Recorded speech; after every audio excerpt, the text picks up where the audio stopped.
You would think that the Can-Am Spyders that are sold anywhere in the world would be the same, but they're not. They're not. Can-Am Spyder owners are in 112 countries, and that's not bad considering there's only 195 countries-ish in the whole world. The difference between what comes out of the factory and what is mainly sold in the US to what we have down here in Australia, exhausts are different on some of the models. The lighting is different on some of the models, and believe it or not, on one of the particular models we have, it's geared differently. And we'll show you that sort of towards the end of this video, but yeah, believe it or not, it's geared differently. What we're going to do is focus on two particular models, the 2020 RT Limited, which what I own, and we're going to visit a owner that has an F3S, a 220, and we'll give you an example of what those changes for those models for Australia is.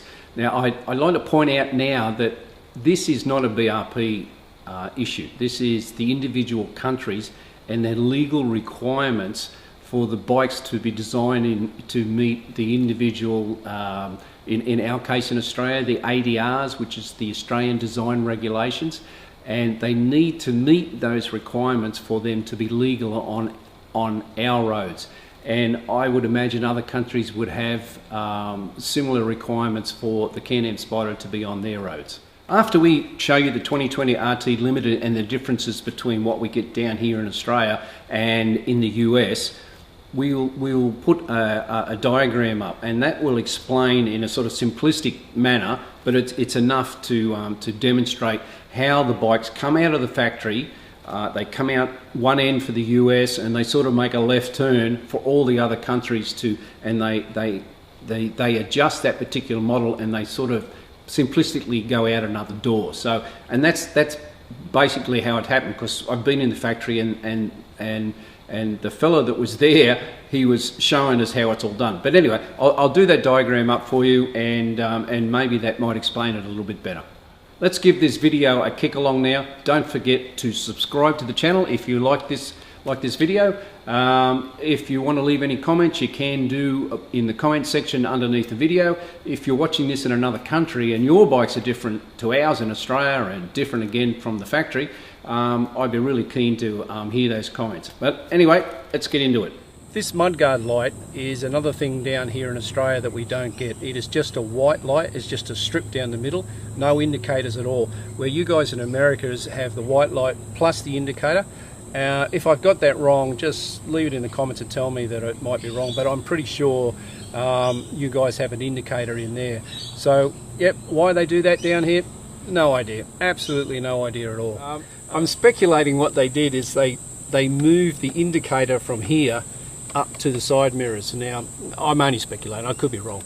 I looked on the internet and I can't see anywhere in America, Canada, Europe, just about anywhere that has these blinkers or indicators in the side mirrors. Maybe New Zealand gets them. Now, could you put them on for yourself in America? Possibly, if you got the part number. But I talk about that a little bit later towards the end of the video. So anyway, look at that. We get something you guys don't. This is the Aussie version of our rear taillight and brake light. Here in Australia, this here does absolutely nothing. Absolutely dead as a doornail. In America, you guys have that as a taillight and brake light, but not here. We don't get that at all. If we want that here in Australia, we need to pay extra for that. It's about $180 Australian, and it is fitted as an accessory. And the crazy thing, as I mentioned in one of the other lights here, is that if we put that on, technically it makes the bike illegal, because that's what they did in the first place. They took it off to make it road compliant. Probably one of the most disappointing changes that we have on the bikes that come down to Australia is these lights here underneath the front. Obviously both sides, we don't get them. For whatever reason, our Australian design rules, regulations won't allow it. For us to get these lights, we have to buy them as an accessory, as the same as the rear light, and install them ourselves. And what is strange is, if we do that, technically it makes the bike unroadworthy, because they took them off in the first place to make them roadworthy in accordance with our rules. but once you do it, nobody ever says anything. And the other thing is a little bit disappointing here in Australia is sometimes the bikes that we get, you lose some of the items on the bike that makes it a true limited. In this case, we've lost about 3 and gained 1. But anyway, guys, that's all there is to the RT Limited and the difference between ours and yours in America. Next, I'll show you the graph as I promised to you before, and then after that we'll move on to the F3, which is a little bit more interesting because that's where the gearing changes. And that one always astounded me, why they changed the gearing. We just finished with the 2020 RT, and this is the diagram that I promised you I'd show you to try to simplify things. It's not an accurate representation of the factory in Canada, but anyway, I've only got one chart, so if I mess this up, I'm going to keep going, so I can't do it again. So now, basically, all the activity happens in here. Like there's stuff just happening everywhere. Once they've finished building the bikes sort of head off this way in this sort of direction. But they'll end up going straight out to the US, Canada market. Now, what happens for the international market, and I can speak more confidently about the Australian market, instead of going straight up, they basically, so for the bikes that are coming down under, they turn left. So they come up here and they turn left and they stop right about there.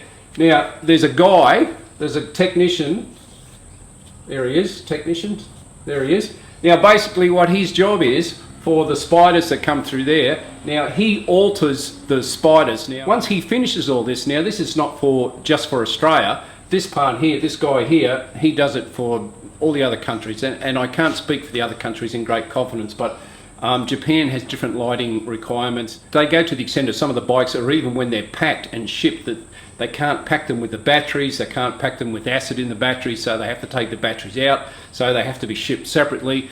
Some of the countries, their requirements are just for that. So once he finishes, and again, this is simplistically, so they basically pretty much come up here, up there, and out the door. I'll try to find a photo of the storage area. There is just hundreds and thousands of boxes in their storage area. Now, one of the things I didn't mention in the whole video, Australia is only gets certain amount of colours. Now, say for using the 2020 RT Limited, for example, we only got the red and the white. We didn't get any other colour.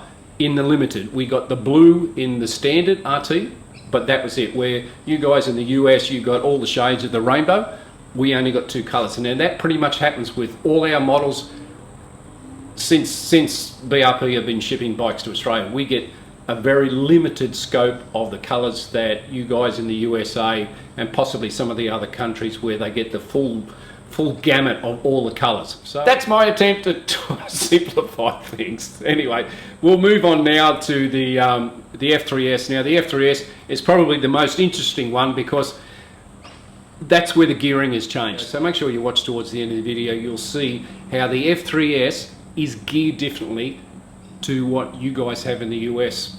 Now, this is the 2020 F3, and as you can see, the blinker arms here are nothing like that of what they are in the US. These attach up underneath here, underneath the guard. Now, if you look at the F3s in the US, you will find a plate underneath here, so which is usually redundant because of that's just the way they make them for the US. But they attach up underneath here. Now, in Japan, they have blinkers that are probably they look like dinner plates. As you can see, we have this orange indicator, which is part of our Australian design regulations. All indicators, front and back, have to be either a white or an orange. So, but you guys in the US just have this part here and nothing else. Actually, it looks better, but unfortunately within Australia, that's what we have to have. You can see down here that there is a plastic cover on the rear axle nut. Now, they don't have those on the F3s in the US. Why we have them in Australia? No idea, but they look nice. And also past that bolt, you'll see or that nut, I should say, you'll see the braking mechanism. Now, in the US, they have a nice plastic cover on those. For some reason, we don't get that here in Australia. we just have the, it's sort of exposed to the elements, but for some reason they have a plastic cover in the US. You can see another one of the alterations that they do in Australia is the exhaust, and it's pretty obvious right at the beginning that this is the exhaust off an RT. A exhaust off a standard F3 out of the factory probably finishes about here and angles up a little bit.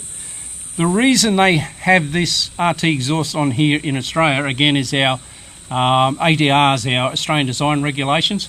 Apparently, us here in Australia, we're very sensitive to noise, so we're not allowed to have a standard F3 exhaust because they're too loud. So that's the reason we have this. I think everybody in Australia is used to this. It does not look as good as the standard exhaust that comes out of the factory. But that's just another one of the designs regulations that apply to us in Australia. One of the biggest changes they made between the Australian version for the gearing, which, you believe it or not, it's geared differently here in Australia to that it is in the US. The US rear cog here has 11 more teeth than it does than what we have. So this cog is smaller than the one out of the US.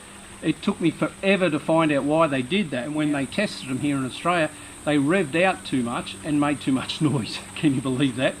So to reduce the revs and reduce the noise, they had to change the gearing. So they made the cog smaller, which revved less, made less noise, believe it or not, but that took me forever to find out. But that's why we have a different gearing in Australia to what you guys do in America. So anyway, folks, thanks for that, and we'll catch you next time.